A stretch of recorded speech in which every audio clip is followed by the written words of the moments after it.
So interestingly for our sector, the one that knocks on to is AIM shares. Again, for people watching who've not come across AIM shares before, investments into AIM shares qualify for business property relief. So it's effectively a way where if you don't have shares in a family business, but you want to buy shares in a small company to get inheritance tax savings, normally you can go to an AIM listed company. You can buy shares often through professional fund management. I think the biggest AIM listed investment out there is someone like Octopus, who've huge player. I think their AIM exposure is probably £1.5+ billion.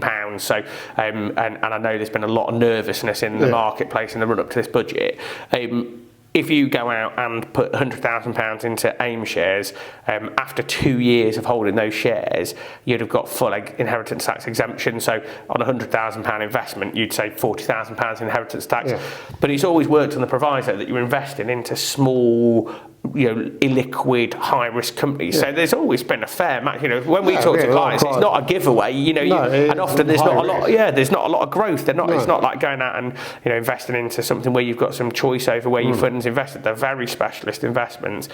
But under these new rules, AIM will be affected. So instead of that scenario where £100,000 would have raised £40,000 inheritance tax saving, it will now only raise £20,000 inheritance tax saving. So I think the question from clients is going to be, and certainly my question would be to an advisor, is this the right solution for me anymore? Is if I'm invested in this solely for inheritance tax benefits, and I'm going to lose half of those benefits. Yeah, why? What is it still worth it? Is taking that high level of risk, still worth it? And I think what clients are going to want to see, and I think how the market's going to have to change, there's going to have to be better prospects for growth in AIM investments.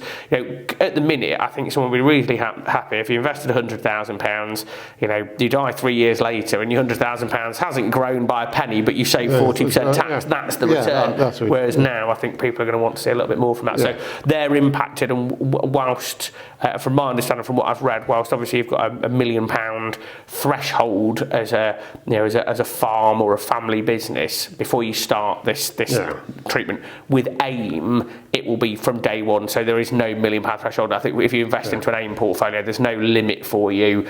You'll be immediately impacted. The AIM market, interestingly, yesterday rose by 4% in one day because actually they'd been living in fear up until this point that they were going to totally remove the exemption. So again, I don't like to be doom and gloom. It's not my personality. So taking it, looking at the positive there is that actually for the AIM market, it's not as bad as it could have been. Whilst it's not great, and it's definitely going to raise questions, and it's a change for AIM-specific investments, the outcome could have been worse. Yeah, could have been a lot worse. It's nice to see certain reliefs are. We're still, again, going back to our initial intro, it could have been a lot worse than what the budget has been, sort of thing.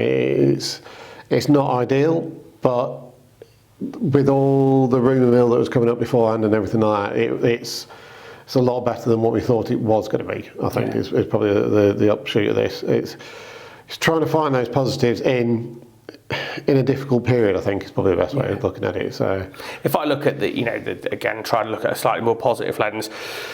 We've touched on capital gains tax. Yeah. So, I think we've touched on an element of capital gains tax, but the main rates are obviously changing. So the lower rate of capital gains tax is going to 18%. The higher rate of capital gains tax is going to 24%, and that's from 10% and 18% as they currently sit. Yeah. So that's a rise of capital gains tax. Again, that's not good for business.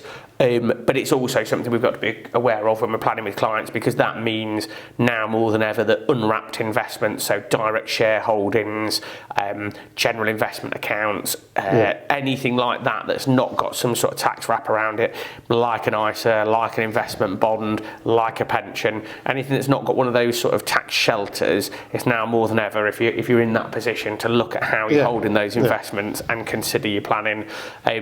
The CGT again has ended up being, the rumour I saw pre-budget was potentially seeing capital gains tax aligned with income tax rates, which would have been horrifying. Then I saw it could go to 39%, which would have been horrifying.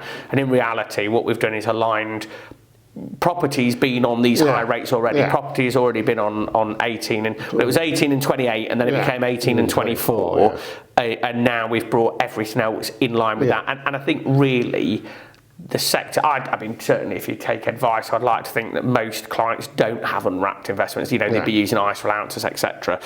I think the area of the marketplace that really hits is the sale of business shares. But you know, it's not good for business. It's not as bad as it could have been. But it's certainly somewhere else. And again, that's probably the second biggest area that's going to raise taxes after employers.